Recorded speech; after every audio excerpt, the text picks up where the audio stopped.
या सभागृहातील बहुतांश सदस्य जरी आज विधान परिषदेचे सदस्य किंवा विधानसभेचे सदस्य झाले असतील तरी प्रत्येकाच्या आयुष्यामध्ये एसटी हा फार महत्वाचा घटक आहे। जसं सन्माननीय सदस्य प्रवीण दरेकरांनी सांगितलं आणि ही वस्तुस्थिती आहे की त्यांनी बालपणापासूनच बघितलेलं आहे, त्यांचे वडील कंडक्टर म्हणून काम करत असताना ती जी भावना असते ती भावना त्यांच्या मनामध्ये आहे आणि एसटीचा जेव्हा विषय निघतो तेव्हा त्या विषयामध्ये ते नेहमीच आपल्या भावना ह्या सभागृहामध्ये व्यक्त करत असतात। मी एक गोष्ट या ठिकाणी सांगू इच्छितो की अशा काही बाह्य संस्था कुठल्याही नाहीये।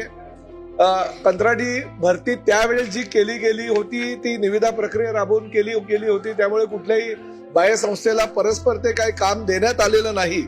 परंतु प्रश्न राहिला पगाराचा। हे महायुतीच्या सरकारच्या कार्यकाळामध्ये सभापती महोदय 1 ते 2 वेळा फक्त 10 तारीख पार करून ते पगार झालेले आहेत, परंतु आजपर्यंत या वर्ष ते 1.5 वर्षाच्या कार्यकाळामध्ये 7 तारखेपर्यंत सर्वसामान्य एसटी कामगारांचा पगार हा त्यांच्या खात्यामध्ये जमा झाला। किंबहुना दिवाळीमध्ये जे गेल्या अनेक वर्षापासूनचा त्यांचा काही प्रश्न जे प्रलंबित होते ते प्रश्न सोडवून त्यांना जास्तीत जास्त त्या राज्य शासनाच्या माध्यमातून जे काही पैसे देता येईल ते पैसे देण्याचा राज्य शासनाने प्रयत्न केला। 400 कोटी रुपये दरवर्षी न चुकता दर महिन्याला न चुकता परिवहन खात्याकडे म्हणजे एसटी महामंडळाकडे वर्ग होतात आणि इतरही पैसे जे आहेत ते 2-3 दिवसाच्या फरकानं हे एसटी महामंडळाकडे वर्ग होत असल्या कारणाला आजच्या परिस्थितीनुसार तरी त्यांचा पगार हा वेळेवर येतो ही वस्तुस्थिती आहे।